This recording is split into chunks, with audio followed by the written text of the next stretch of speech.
The only thing worse than showing up to take your final exam and the test looks like it was written in hieroglyphics and you have actually no idea what the answer to a single question is would be showing up to your fantasy football draft with no idea who to pick. So in today's video, I'll be breaking down my top 24 overall players for the 2025 fantasy football season, so you're prepared for the first 2 rounds of your fantasy football drafts. But before we could get into things, I would like to ask that if you guys are new to the channel and you do end up enjoying the, please make sure to hit that subscribe button down below. And while you're down there, whether you are new to the channel or not, please make sure you leave a like on today's video. It would help me out a ton. So without further ado, let's get into ranking the top 24 overall players for the 2025 fantasy football season. We begin with the S tier in terms of overall rankings. These are my top 6 players, and I do believe they are very close. If you wanted to nitpick and flip a couple of these players around, I'm not really going to argue with you too much. The S tier, the first tier, is going to be Ja'Marr Chase, Saquon Barkley, Justin Jefferson, Bijan Robinson, CeeDee Lamb, as well as Jahmyr Gibbs. Now, to me, Ja'Marr Chase should be the first overall pick in a lot of your guys' drafts. Now, some people still want to go running back first, and honestly, if you wanted to go with one of those other running backs, I'm not going to argue with you too much, but for me, the 101 should be Ja'Marr Chase, wide receiver of the Cincinnati Bengals. Sleeper ADP is congruent with my thoughts. Wide receiver 1 off the board at pick number 1. Last year, he was the wide receiver 1 in PPR and the wide receiver 1 in terms of PPR points per game, and he scored 85.5 more PPR points on the season compared to the number 2 wide receiver, who was Justin Jefferson.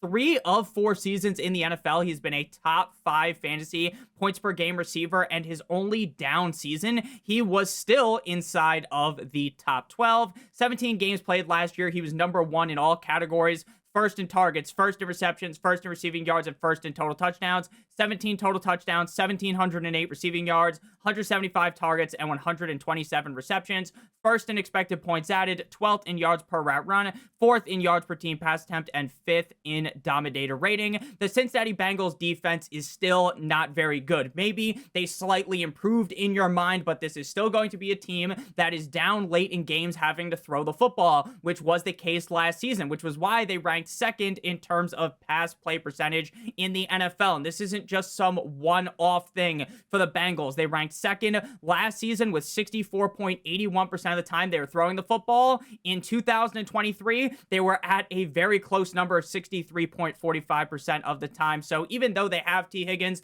and even though I'm a big fan of T. Higgins, you know Ja'Marr Chase is the number 1 target on this team. Again, you know this team is going to be down in games, trying to crawl back in, having to throw the ball a ton late. So that's why I feel very confident in Ja'Marr Chase this season. And again, just looking at his finishes over the last 4 years, like I said, in 3 of 4 seasons, he was a top 5 fantasy points per game receiver. So he is incredibly safe. At number 2, we got Saquon Barkley, running back of the Philadelphia Eagles. Sleeper ADP running back 1 at pick number 2. Last season, he was the running back 2 in PPR and the running back 1 in terms of points per game. Now, this guy has been just so great when healthy for fantasy football. It didn't matter if he was on the shit tier Giants. It didn't matter if he was on one of the best offenses in the NFL last year, the Philadelphia Eagles. The guy was still putting defenses in a full Nelson year in and year out. Last year, like I said, he was the running back 1 in points per game. The season prior, the running back 9. The one prior to that, running back number 5. He did have a bit of a skid in 2020 and 2021,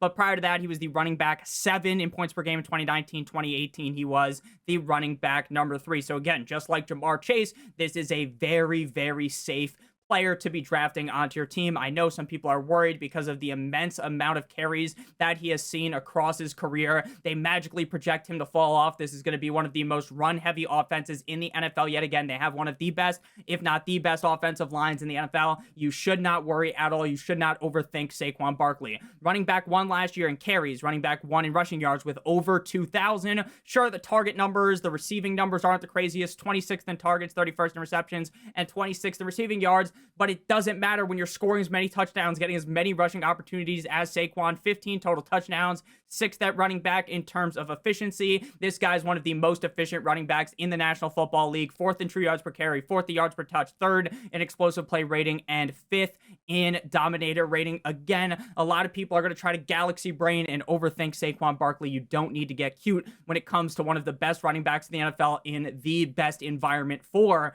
a running back to succeed. Next up, we got Justin Jefferson at number 3, wide receiver of the cold like Minnesota Vikings, sleeper ADP, wide receiver 2 at pick number 3. Wide receiver 2 last season in PPR, 4 in terms of points per game, 4 straight top 5 point per game seasons inside of the NFL, and every single season he has been inside of the top 10. Now, I get there is a quarterback change going from Sam Darnold to JJ McCarthy, and maybe you're not a JJ McCarthy super fan, and frankly, neither am I, right? I'm not going to sit here and pretend like I think JJ McCarthy is the second coming of Pat Mahomes, Josh Allen, Joe Burrow, Tom Brady, whichever quarterback you want to give the Sukalamink special to, but I believe with Kevin O'Connell as the head coach, he is a guy that is able to be, quite honestly, the QB whisperer, like they talked about how Adam Gase was. That is legitimately what Kevin O'Connell is. I believe that Sam Darnold isn't really all that good, and we ended up seeing him be elevated by the head coach. I think the same thing could be the case here with JJ McCarthy, and JJ McCarthy might be more talented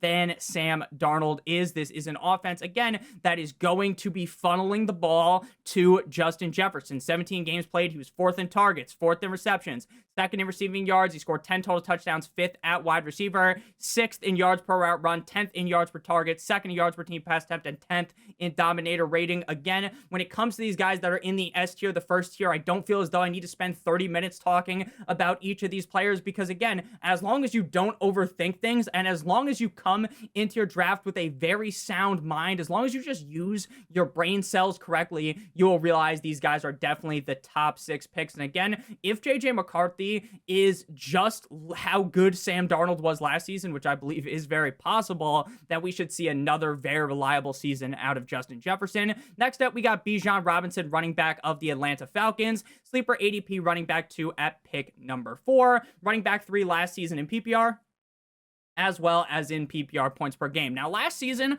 was a bit weird for Bijan because he started off as slow as it gets. He started things off at snail's pace, running back 19 in week 1, 15 in week 2, 20 in week 3, running back 26 in week 4, and running back 27 up against the Bucs in week 5. And a lot of people were panicking. They were like, Nick, Bijan absolutely took my lunch money in year 1 because Arthur Smith is a complete and utter dunce, right? And then year 2, Bijan did it again. Fool me once, shame on you. Fool me twice, can't get fooled again. And people are trading Bijan Robinson for a half-eaten bag of potato chips and a used condom, right? People are panicking. They are abandoning ship on Bijan. And then after week 5, after that incredibly snail's pace of a start, he started being really, really good for fantasy, putting up huge numbers. And if you look at the screen right now, the last 3 games are going to be highlighted on your screen because those are the games in which Michael Penix Jr. was the starting signal caller for the Atlanta Falcons. He was the RB8 in week 16, RB3 in week 17 up against the Commanders, and the RB2 up against the Carolina Panthers in week 18. I know, Nick, week 18 is a little fugazi. Either way, though, if you just want to count week 16 and 17, he was a top 8 running back in both games. There is a reason why everyone was so high on Bijan Robinson coming out of Texas, coming out of college, coming into the NFL. It is because this guy has a workhorse profile. He's a legitimate beast. He's a great pass catcher as well, and you are able to get him inside of the first rounds of drafts. You don't even have to pay the price right now in a lot of leagues for him being the running back 1. I think there's a strong path for him to become that. He was 4th in carries last year, 3rd in rushing yards, 4th in targets, 3rd in receptions, 5th in receiving yards, and 6th in total touchdowns. In terms of efficiency, 1st in yards created, 10th in true yards per carry, and 4th in dominator rating. I get that you might have a little bit of worry about how good Michael Penix Jr. is, and frankly, I think that is a very sound thought process to have, right? I don't think it's crazy to have questions about Michael Penix Jr., right? I'm not completely sold on Michael Penix Jr., but we saw how good Bijan was with him last season, and honestly, anything is probably an improvement over what Kirk Cousins was in that offense. At number 5, we got CeeDee Lamb, wide receiver of the Dallas Cowboys, sleeper ADP wide receiver receiver 3 at pick number 6. Now, last season definitely was a letdown if you were a CeeDee Lamb owner. Now, he didn't completely tank your fantasy football team, but losing Dak Prescott certainly hurt like a butt cheek on a stick. He played in 15 games last year, only 8 games of Dak Prescott last season. But again, he was the wide receiver 8 in PPR and in points per game. So if you drafted him, sure, where he was going, which is where everyone drafted him, it definitely was a letdown, but it wasn't like a complete and utter bust to where your whole entire team was going down the fucking toilet because you drafted him. He was okay, but definitely not what we wanted out of him at that draft price. 3 straight seasons inside the top 7 at the wide receiver position for CeeDee Lamb. And we did see in 2023 that wide receiver 1 season out of him. 17 games played, 135 receptions, 181 targets, 1,749 receiving yards, and 12 receiving touchdowns. I get that they added George Pickens, but honestly, I think that just opens up things more for CeeDee Lamb. I don't think that George Pickens is going to end up just catapulting CeeDee Lamb's value off the edge of the earth. So again, CeeDee Lamb, one of the best receivers in the NFL. He got a shit roll last season because the quarterback play wasn't great. Even when Dak was playing, Dak wasn't playing as good as he used to. So I think with a more polished version of Dak Prescott, and with him being the starting quarterback for the whole season, we should see CeeDee Lamb end up being the CeeDee Lamb of old. So again, very comfortable with his ranking. At number 6, we got Jahmyr Gibbs, running back of the Detroit Lions, sleeper ADP running back 3 at pick number 5. Now, Jahmyr Gibbs does have the most, not really risk, but the most amount of question marks when you compare him to Saquon, Bijan, and all these guys going above him. And that is why some people might not have Jahmyr Gibbs inside the number 1 tier. It has nothing to do with how good Jahmyr Gibbs is, right? This motherfucker was the running back 2 in points per game last season. In 2023, his rookie year, he was the running back 8 in terms of points per game, right? There is nothing when you watch the film, there is nothing when you look at the numbers that should scare you away from Jahmyr Gibbs, other than the fact that you just know David Montgomery is there and he is going to vulture touchdowns, right? If Jahmyr Gibbs has a slight fall off in terms of touchdowns, he scored 20 last year, number 1 at running back, you could see his value plummet. But, and this is a big but, shout out to Shakira, Jahmyr Gibbs is one of the best running backs in the NFL. He's one of the best pass-catching running backs, one of the best all-around running backs in the NFL. And if they just taper back a couple of touches from David Montgomery and gift wrapped them to Jahmyr Gibbs, we could see one of those legendary seasons. We could see one of those seasons where he is, by multiple points per game, clearly the RB number 1. Again, the talent is there. The offense is there. I get the offensive line did get shaken up by a retirement, but I don't really think that this is an offensive line now that's magically dog shit, right? You believe in the offense. You believe in Jahmyr Gibbs. The only question mark is, are they going to use him like they did towards the end of last season without David Montgomery, or are they going to reintroduce David Montgomery into this offense and kind of throw you for a loop some games? Again, ultimately, though, the upside is just so high game in and game out, even with David Montgomery in the offense, because this is a guy that could take one dump off 99 yards straight to the crib. He could take one carry 80 yards directly to the end zone. He's 4th in fantasy points per opportunity, 3rd in true yards per carry, 3rd in yards per touch, 2nd in explosive rating, 8th in yards created per touch. This is a guy that is downright incredible with the football in his hands. 11th in carries, but 5th in rushing yards. 7th in targets, 6th in receptions, but he's 3rd in receiving yards and number 1 in total touchdowns. Again, those worries that I outlined, still, even with those, I have him ranked inside the S tier. I'm still very confident in what could be a huge season. And if something was to happen to David Montgomery, knock on wood, you would rank Jahmyr Gibbs as the running back 1 every single fucking week, regardless of who they're going up against. Before we move on into the next tier of players 7 through 13 inside of the A tier, I would like to give you guys a quick word for our friends and our partner over at Underdog. Underdog Fantasy is the best place to play Pick'em in the whole entire world, and they're also the best place to do fantasy football best ball drafts. Underdog has a great offer for you guys today. If you sign up using promo code Notorious or by clicking on the link in the video description, you receive your free pick, something like SGA higher than half of a total point, plus a first-time deposit offer of up to $1,000 in bonus cash. Their best ball tournaments, their biggest one is going to be Best Ball Mania, $2 million to first place, $25 to enter, $15 million in total prizes. If 25 is too big of a price point for you, they also have tournaments with lower buy-ins like the Schnauzer for just $3.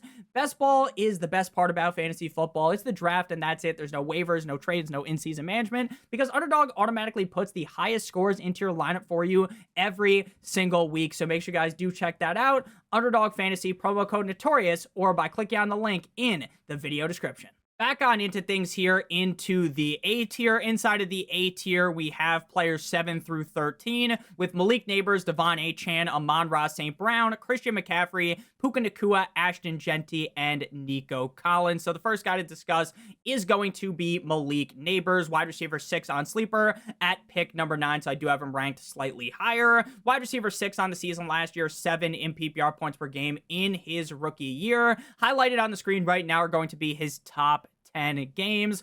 Malik Neighbors was dealing with shit tier quarterback play. I am talking with scrubbing the bottom of the barrel in terms of quarterback production, and still Malik Neighbors was having these games where he was winning you your week by himself. There were games where he was scoring 28 plus points. Week 17 up against the Saints, he scored 36 fantasy points. Now I get Russell Wilson isn't necessarily the best quarterback, starting in the NFL. Jackson Dart, I don't know how that experiment is going to work. But any of those guys is levels above the quarterback play that we saw last season for the New York Football Giants. And again, even with these absolute scrubs, Horsecock, Drew Lock, right? All these guys, we still saw Malik Neighbors 170 targets in 15 games, number 2 at wide receiver. 109 receptions, 3rd at wide receiver. 1,204 receiving yards, 7th at wide receiver. 7 total touchdowns, 20th.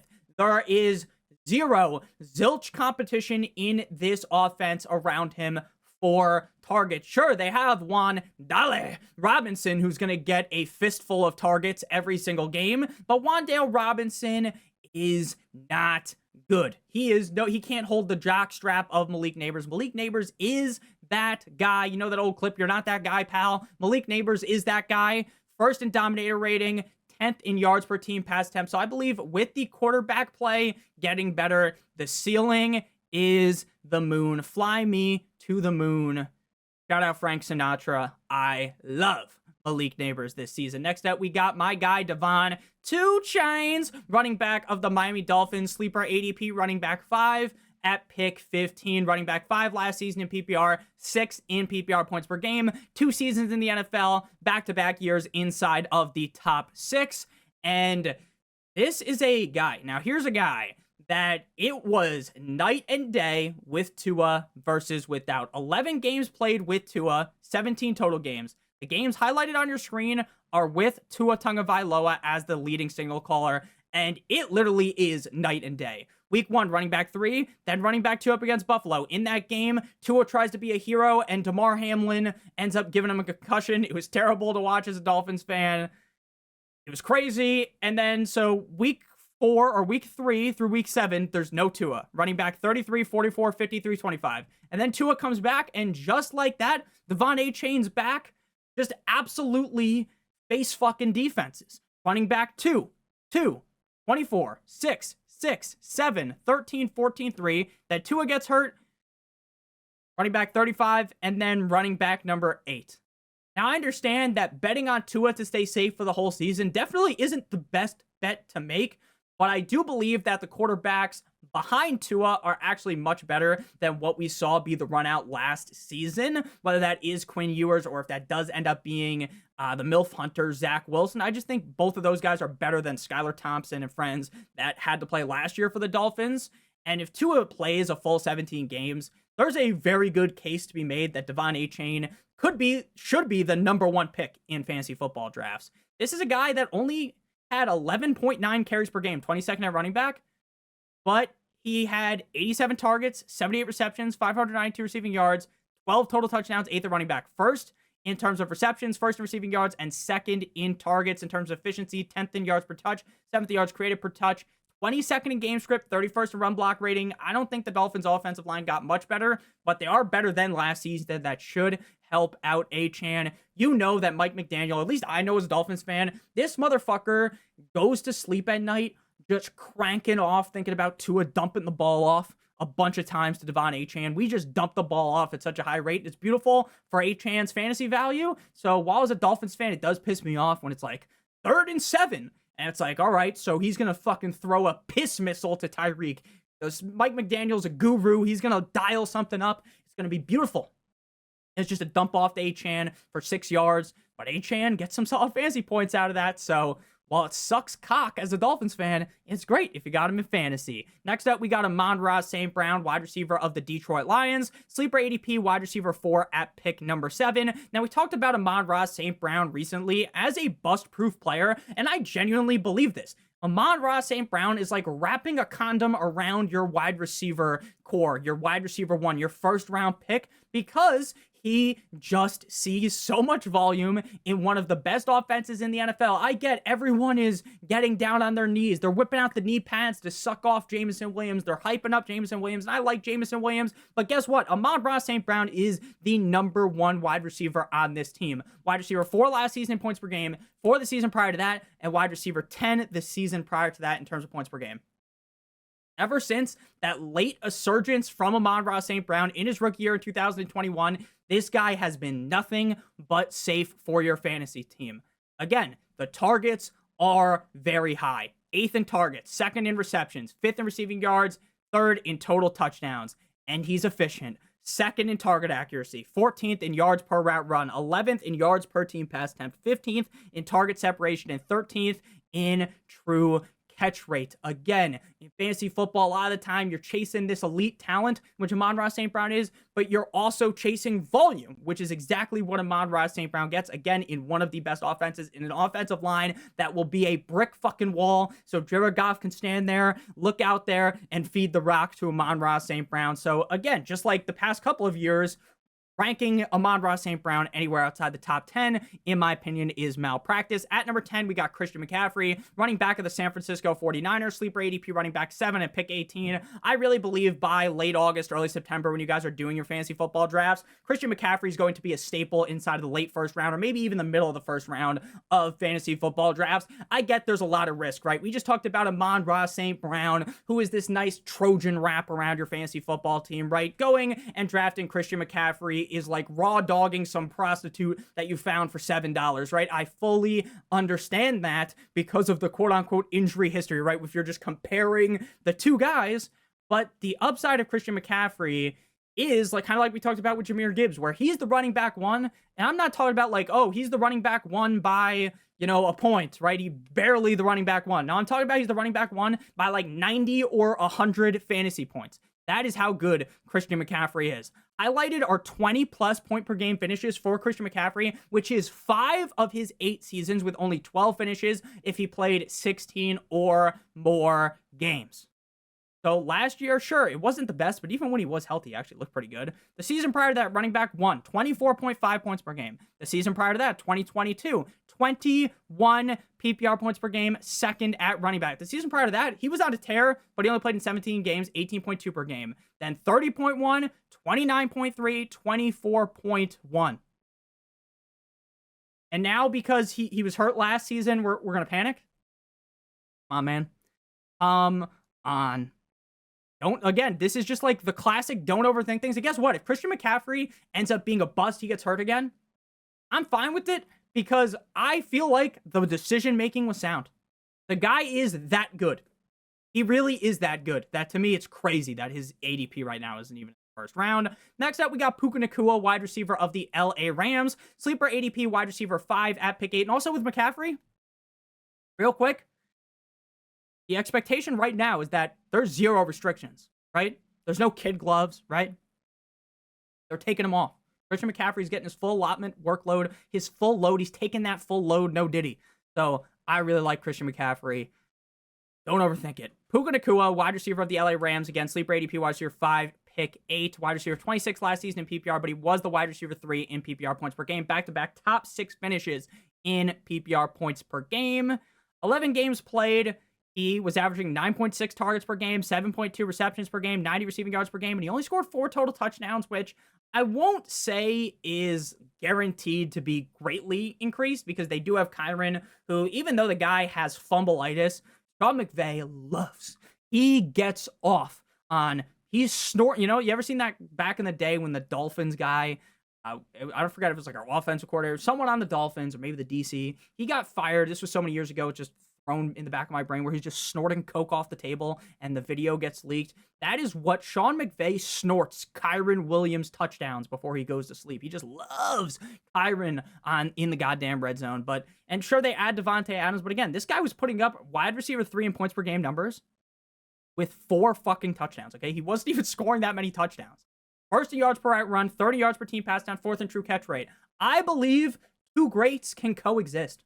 I believe, like last year, you know, Jamar Chase and T. Higgins were dominating 50 Shades of Grey style, how those guys were on the top of the chart, back in your hearts, how those guys were the headliners for fantasy football. Puka and Devontae Adams can do the same thing, right? They can coexist 1A and 1B. So Puka, again, the efficiency metrics are insane in the membrane. The guy has been amazing since entering into the NFL, so I'm good ranking him inside the top 12. Next up, we got Ashton Jeanty, running back of the Las Vegas Raiders. Sleeper ADP running back 6 at pick 17. Just another guy that's going to come skyrocketing up the draft board once people put their brain into their fucking skull. Running back 6, pick 17. He's going to be a top 12 pick. 6th pick in the 2025 NFL Draft. 14 games played at Boise State as a 20-year-old. He had 2,600 yards on 374 carries. He was averaging 7 yards per carry. 29 touchdowns for Mr. Jeanty last season. 23 receptions for 138 yards and touchdowns. So 30 total touchdowns. He averaged 185.8 rushing yards per game. And this isn't just some one-hit wonder, right? This isn't just like that boy band that dropped one song and you forget about them. Nah, Ashton Jeanty, he went back-to-back Michael Jordan 96-97 with great seasons. It's just that 2024 was just redonkulously good. 2023, 221 rushing attempts, 1,351 rushing yards, 19 total touchdowns. I mean, the guy's just amazing. I get it was at Boise State. People are like, it's not the SEC. I just love fucking sucking off the SEC, right? Oh, he's not in the SEC. I don't care. He's really, really that good. They're going to give him a workhorse level of touches. They just are going to do it instantly. There is no reason to believe that they're not going to. You know, Pete Carroll loves running the rock. He loves chewing gum and running the fucking football, unless it's on the goal line in the Super Bowl up against the Patriots. So Ashton Jeanty, I love Ashton Jeanty.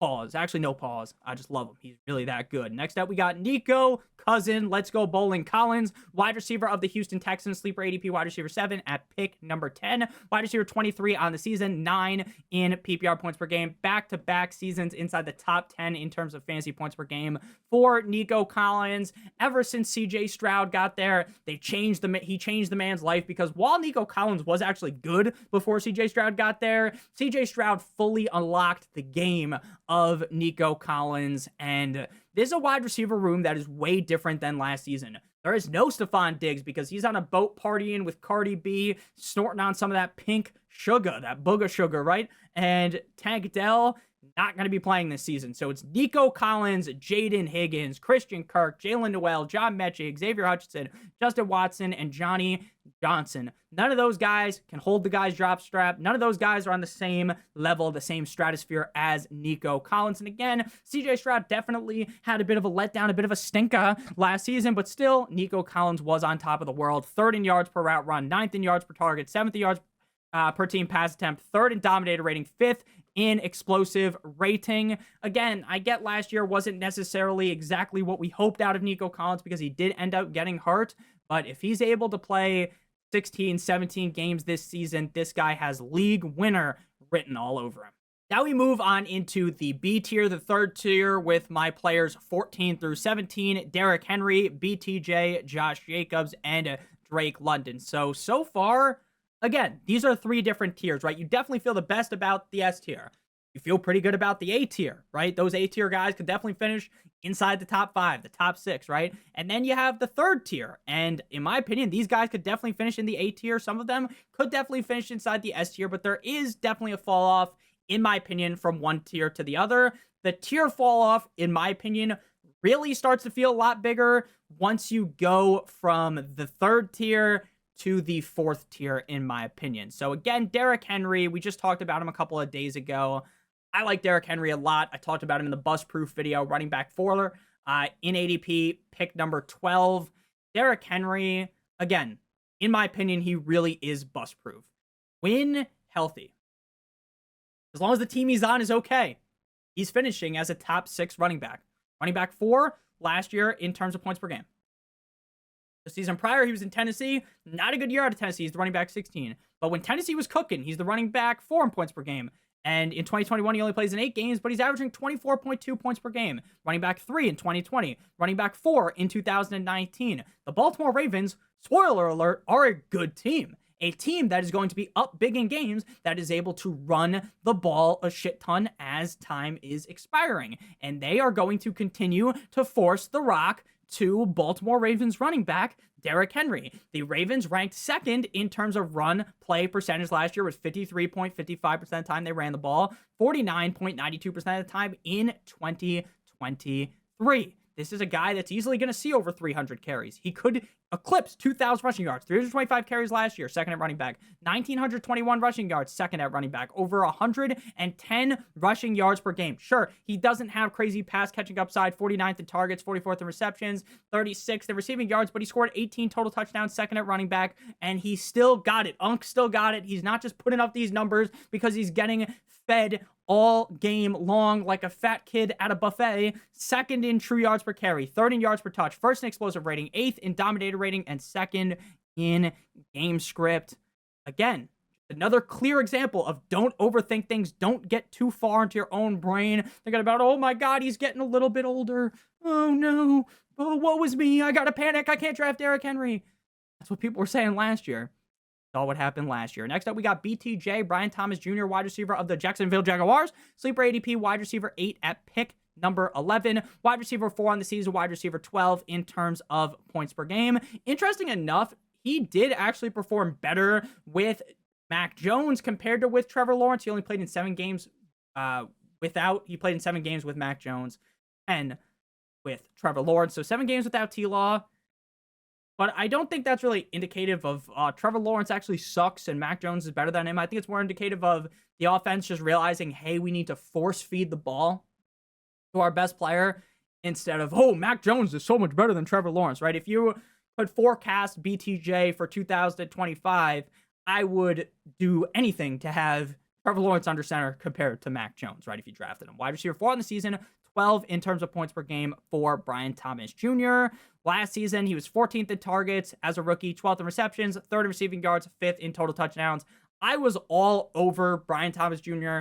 in the fantasy football draft process last summer. I talked him up. You were getting him late, and you were getting him often. If you're following my advice, I know I'm not the only one that liked Brian Thomas Jr., right? A lot of people had brains. They realized that he was a great pick, but he was going pretty late in drafts, and he was an elite pick.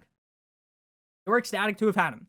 He was 8th in yards per route run, 15th in yards per target, 9th in yards per team pass attempt, 2nd in dominator rating, with 50th in terms of target accuracy. So I really don't think Mac Jones was making this guy's life a whole lot better. I actually think that it was making things worse. It's just the fact that the offense really focused on him. They get a new head coach in Liam Cohen, who has been great for the Buccaneers. So I am very excited about what BTJ is going to be able to do in this offense. I understand that it added Travis Hunter. Yeah, Travis Hunter is definitely much better than the other talent that has been on this team with Brian Thomas Jr. in the past, aka just last season because he was a rookie. This is his second year. I don't really see a sophomore slump for Brian Thomas Jr. I do really believe he's still clearly the number 1 receiver on this offense. And if you disagree with that, frankly, you're just wrong because he is better than Travis Hunter as a wide receiver. Next up, we move to Josh Jacobs, running back of the Green Bay Packers, sleeper ADP running back 9 at pick number 24. Now, just like Bijan Robinson, who we talked about a lot earlier as a top 6 player, Josh Jacobs came out the gate running on slow mode. He was running like everyone's running forward, and he's like backpedaling, right? He's walking in slow motion, right? He comes out the gate running back 25, 23, 50, and 25. And people are like, Nick, you loved Josh Jacobs. Nick, you loved Josh Jacobs. You were oogling and ogling over Josh Jacobs. Like the first time you saw Kate Upton in one of those swimsuit editions. Like, whoa, look at that. You love Josh Jacobs. And Josh Jacobs sucked, right? The first 4 games, people were coming at me with pitchforks. They were ready to, just be done. Like, Nick, you're an idiot. And then after that, he had an amazing season. If Jordan Love is able to stay healthy, this is an offense you want to be a part of. Why do you want to be a part of it? Because I think Matt LaFleur is genuinely a really great head coach. And I believe that Josh Jacobs is really good. And the real reason why the Raiders didn't keep him was just because they didn't want to pay him. It's not because, oh, Josh Jacobs sucks, we got to get rid of him. It's because they didn't want to pay the piper for him. Running back 6 on the season in PPR, 8 in points per game. And again, I think he's going to finish higher this season because I think Jordan Love will continue to develop more efficiently. And Jordan Love hopefully will be healthier. 6th in carries with over 300.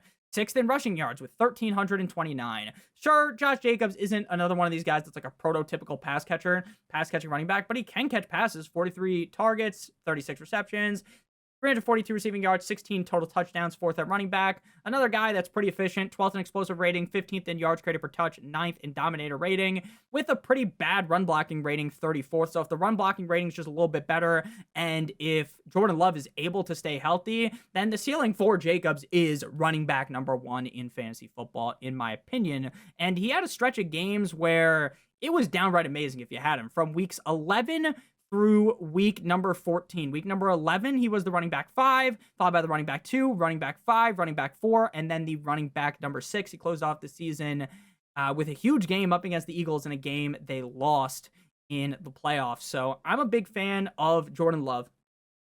Big fan of this offense. Thus, I'm a big fan of the running back 1, who I've always believed in, even when he was in Vegas with the Raiders. So I love Josh Jacobs. You're never going to get me off the Josh Jacobs bandwagon. At number 17, to close off the 3rd tier, is going to be Drizzy Drake London, wide receiver of the Atlanta Falcons. Sleeper ADP, wide receiver 9 at pick number 14. Wide receiver 5 in PPR last year, 14 in PPR points per game. 17 games played, 3rd in targets, 7th in receptions, 4th in receiving yards, and 9th in total touchdowns. Just like Josh Jacobs and some of these other players, I have just been a Drake London guy since Jump Street, 21 Jump Street, 22 Jump Street, maybe even 23 Jump Street, 23rd Jump Street if they decide to make that movie. The first one's definitely better than the second one. 22 Jump Street is still funny as fuck. But what I really want to talk about is the changing of guard at quarterback here. Because, again, while I'm not, like we talked about with Bijan, I am not a Michael I almost always call him Michael Penix because I almost always call him Michael Pittman because it's Michael Pittman Jr., Michael Porter Jr. in the NBA, MPJ, Michael Penix Jr. Again, I'm not going to claim that I really, really, really deep down believe he's the clear answer in Atlanta. Could he be? Yes. Right? But I'm not going to just sit here and say, based upon 3 fucking games last season, this guy is the next great quarterback in the NFL. But we saw that as he got more accustomed to Drake London at the end of the season, Drake London's points per game were greatly increasing. If you look at the screen, first game starting with Michael Penix Jr., he was the wide receiver 41. It's like, okay, that's really not that good. That's just not good, right? But then wide receiver 24, right? Oh, look at that. He's getting more targets. 8 targets than 13 targets. And then week 18 up against the Panthers, up against Mike Jackson. Mike Jack, fantasy points, wide receiver 1, 40 fucking points on 18 targets. Now, I don't think he's going to get 18 targets every game, but you saw he felt very comfortable feeding the ball to Drizzy Drake London. Again, 8 targets, then 13, then 18. 1 red zone target in week 17, 2 red zone targets in week 16, and 3 red zone targets in week 18. Obviously, you can't just get super high off of the 3-game sample size, right, and expect 8 gazillion targets every game, but last year he averaged 9 targets per game. I think he could get 10, maybe even 11. Like, he could be the highest targeted wide receiver in the NFL. Could be. So, again, this is a guy that I've trusted since coming out of college. I've always thought was good. It was just kind of the quarterback situation that was kind of fucking him over. 10th in yards per out run, 12th in yards per team pass attempt, 5th at EPA, 12th in fantasy points per route run. So I'm thinking 2025 is going to be the best year yet for Drizzy Drake London. Now we move on into the 4th tier here, the C tier with Brock Bowers. Then we got Ladd McConkey, A.J. Brown, Tyreek Hill, T. Higgins, and Trey McBride. Now, Brock Bowers, to me, is the tight end one, but there's definitely an argument to be made between him and Trey McBride, and you can almost also make an argument for George Kittle as the tight end number 1. So personally, I am not really someone that likes to draft a tight end super early. His ADP right now is tight end 1 at pick 13. I would not be really comfortable in most leagues. Like in your standard 12-team league, I'm not taking Brock Bowers at that price, even though I think he's the tight end 1. I just don't feel like paying that price where I get these stud running backs, these stud wide receivers. Same thing with quarterbacks. I just don't feel comfortable taking them that highly. Now, once you get to the back of the second round, the middle of the second round, there's definitely a lot more to talk about, in my opinion, towards actually drafting him. So that's why I don't have him ranked as high as the consensus. Tight end 1 in PPR last year, tight end 3 in terms of points per game.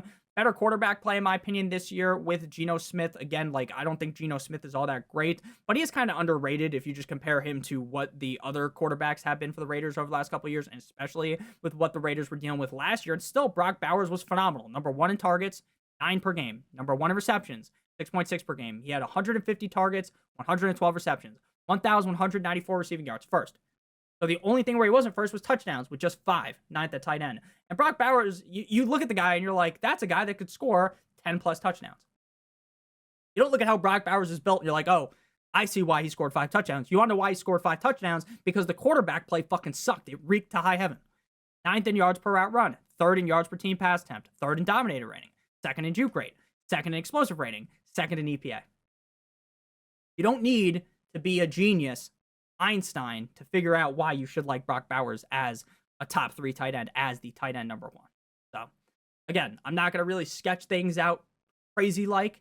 If you're in an 8-team league, a 10-team league, I am much more likely to go after Brock Bowers earlier, even at ADP, because of the fact that in an 8 or 10-team league, I believe the positional advantage at tight end is way more important because everyone has stud running backs, everyone has stud wide receivers, loaded rooms, whereas in a 12-team league, what a lot of people play in, you know, not everyone has the loaded running back room, the loaded wide receiver room, and I just view it as more important. So again, Brock Bowers, I can just sing the praises, like Uncle Junior, right?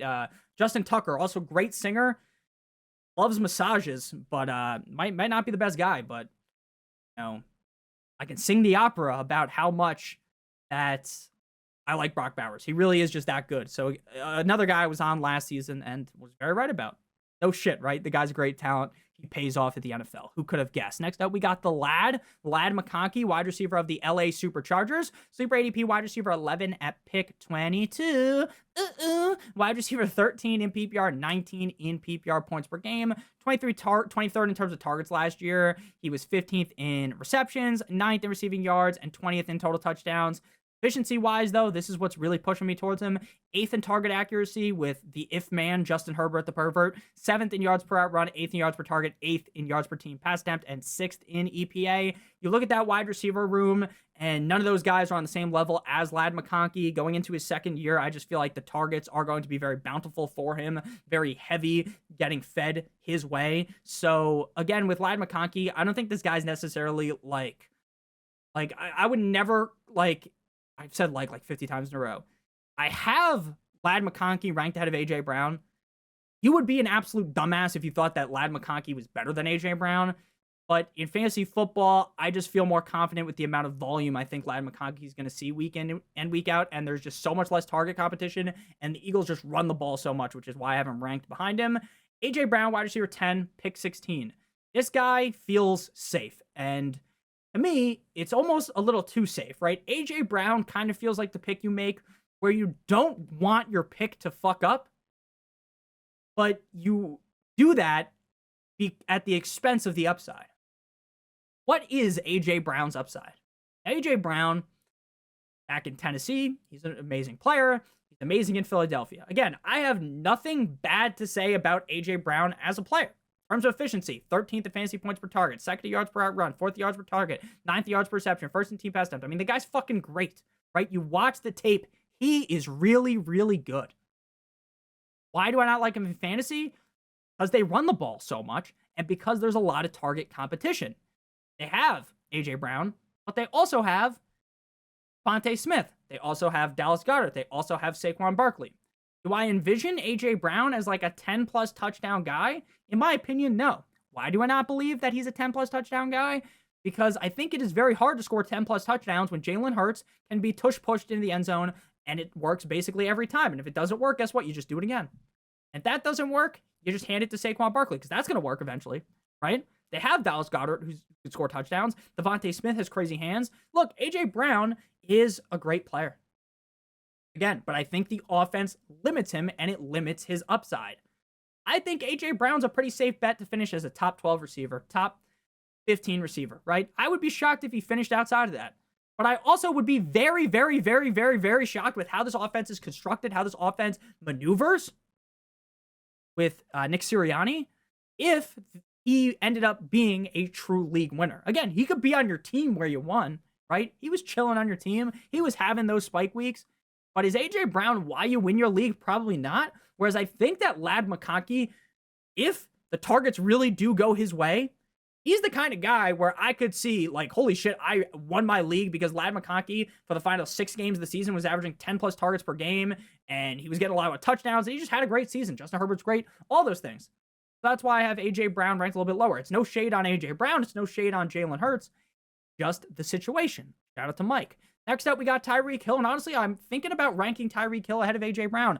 Not like, if you're talking about, oh, I want to be super safe, if you take Tyreek Hill over A.J. Brown, you're fucking crazy. But Tyreek Hill is that league-winning prototype kind of guy. Wide receiver 13 off the board, pick 26, not even going in the first 2 rounds. Last year was a disaster. Final destination, flight 180 level disaster. Driving down the street, and there's like a car with some tree, what are those called? Like the logs in front of you, and it breaks, and one flies through the window and takes your head off, right? You turn it to the headless horseman. You're going into one of those to go what are those called? Sunbathing, whatever those things are called, those stupid machines with tanning beds, right? You're listening to Roller Coaster of Love, and then you're dead because you burned to death, right? That is the final destination of what happened last season. Tyreek Hill got screwed. He got the short end of the stick, and you took the big end of the stick if you drafted him. But, if you look at what his career has been, starts off wide receiver 32 in points per game, and last year it was wide receiver 29. But in between that shit sandwich is greatness. Wide receiver 2 in points per game in 2023. 2022, the wide receiver 3. Wide receiver 6 in 2021. Wide receiver 2 in 2020. 2019, 11. 2018, number 4. And number 7 in 2017. So what is more likely? That Tyreek Hill, who was able to get open last year, 13th in route win rate, 14th in unrealized air yards, a guy who's still fast as fuck, is just now washed? Or is it more than likely that things just didn't go his way and they're going to go his way this season? I think that's more likely. That's why I like him a lot. Again, Nick, you're a biased Dolphins fan. You just love the Dolphins. The Dolphins have done nothing in my life. They have not won a single playoff game. So don't think that I'm some Dolphin. I'm fucking bouncing on it like my name's Violet Myers for the Dolphins, because I don't do that. I like Tyreek Hill because he's a skilled player who can break fantasy football. He has league-winning upside, and you can get him outside the top 2 rounds. At number 22, we got T. Higgins, wide receiver 14, pick 27, wide receiver 17 in PPR, wide receiver 6 in terms of points per game. 4 top 9 finishes on the season last year. Nick, how could it be possible that you like Jamar Chase and T. Higgins so much? Because just like we talked about with Jamar Chase, the defense is not good. And when the defense isn't good, when the defense is getting torched, when the defense is getting demolished, they're getting head kicked, KO'd, Poetan to Yuri. When they're taken, hope Ben Askren is okay. And this video is coming out a couple days from now because I'm on my honeymoon right now. But I hope Ben Askren is okay. But Jorge Masvidal, it kicked him. You know, McGregor to Jose Aldo. It was over quick, right? When you get destroyed because your defense sucks ass, you have to throw the ball a ton. And I believe that this is an offense that's going to have to throw the ball a ton again. While I think Jamar Chase is better than T. Higgins, you're going to be seeing a lot of games where T. Higgins outscores Jamar Chase because the defense is so worried about Jamar Chase, and then T. Higgins, like a sneaky guy, sneaks on in there and beats the shit out of you. You know, lock in the sock type of deal. Okay?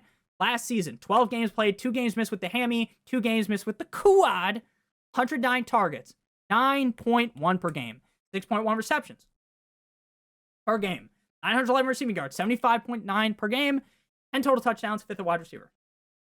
12 games, 10 touchdowns. And again, he's efficient too. 21st in dominator rating, 5th in red zone targets, 9th in target quality rating. Why? Because Joe Burrow's good. 16th in contested catch rate, 20th in yards per team pass attempt, 24th in fantasy points per route run. Again, I get he's not the number one on his team. And I get that might feel a little bit gross to take inside of the second round. But if something was to happen to Jamar Chase, knock on wood, you're talking about T. Higgins every single week inside the top 3. Nothing happens to Jamar Chase, you're talking about T. Higgins as a potential top 12 wide receiver every single week. Again, unless you genuinely believe this defense is so much better, there is no reason to believe, there's no reason why he can't put up a very similar season to last season. And hopefully he plays every game and he could be a top 8 finisher. Next guy, final guy inside the C tier is going to be Trey McBride, tight end of the Arizona Cardinals, sleeper ADP, tight end 2 at pick 21. I talked about him in the bust-proof players. Again, I don't love drafting a tight end this early, but I don't really see a possibility where the season ends without injury, right? If he gets hurt, knock on wood, we don't root for injuries, I could see how the ship could go down. I could see how the season could go wrong. But if he stays healthy, what could possibly go so wrong to where he fails, right? Tight end 2 in PPR, tight end 2 in points per game. On the screen right now, you can see his whole game log from last season. Highlighted are the 2 games where he scored a receiving touchdown. He only had 2 games last season where he scored a receiving touchdown. And this guy was in games where he's getting 10 plus targets, 9 plus targets, 12 plus targets. There was a game where he had 15 targets, 16 targets up against the Rams, right? And in most of those games, he's not even getting a touchdown. So as long as he's getting fed like we believe he will. 147 targets last year, 111 receiving yards, 1,146 receiving yards, 111 receptions, 1,146 receiving yards, 4 total touchdowns, right? Only 2 receiving touchdowns. 5th in yards per run, 2nd in yards per team pass down, 1st in juke rate, 9th in dominator rate, 3rd in expected points added, and 6th in fantasy points per route run. Why would he not be able to replicate that again? And if he does luck box into 6 touchdowns, if he gets 10 touchdowns, my oh my, Miss American Pie, this guy's the tight end 1 in fantasy football by a large margin. This guy's incredible. All he needs is the touchdowns. Guess what? He didn't even get the touchdowns. He was still great last season. Final tier here is the D tier, and it's got just one guy, just one man. And his name is Bucky Irving. Everyone's Pookie Bear, Bucky Irving. Now, I'm not off of Bucky Irving, but I've started to have slight worries. And that worry is Rachaad White, because Rachaad White is still going to be very involved. And I don't think they 100% go all in with Bucky, running back 8, pick 19. If you look at the screen right now, only 3 games last season, he had 60+% of the snaps. Now, again, I'm thinking he's probably going to get around that range, because towards the end of the season, they did go more into him. So I still like Bucky Irving a lot, but that's why there is the tier break, because there is some worries with Rachaad White.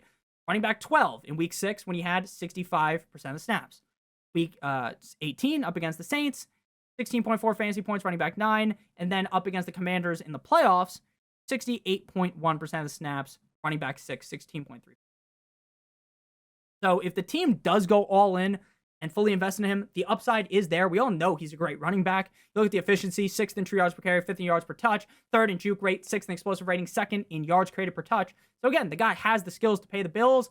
There's just those question marks of I don't really think they're just going to completely throw out Rachaad White, who is a pretty talented pass-catching running back. So is Bucky, right?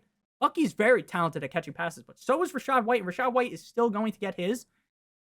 So again, this isn't like a, don't draft Bucky Irving video, Bucky Irving sucks. No, that's not what this is. This is just hey, let's also talk about the cons instead of just slurping the guy up. Okay, so thank you guys so much for watching. If you did end up enjoying, make sure you guys hit that subscribe button like it owes you some money down below. Leave a like on today's video whether you are new to the channel or not. I am on my honeymoon right now as you guys are watching this, so I hope you guys do end up enjoying. I might not be as heavy into the comments this week. Be chilling on the beach, having fun with my wife. So hope you guys have a great one. I love you. Check out one of the videos on the screen if you haven't seen them already. And as always, good boy.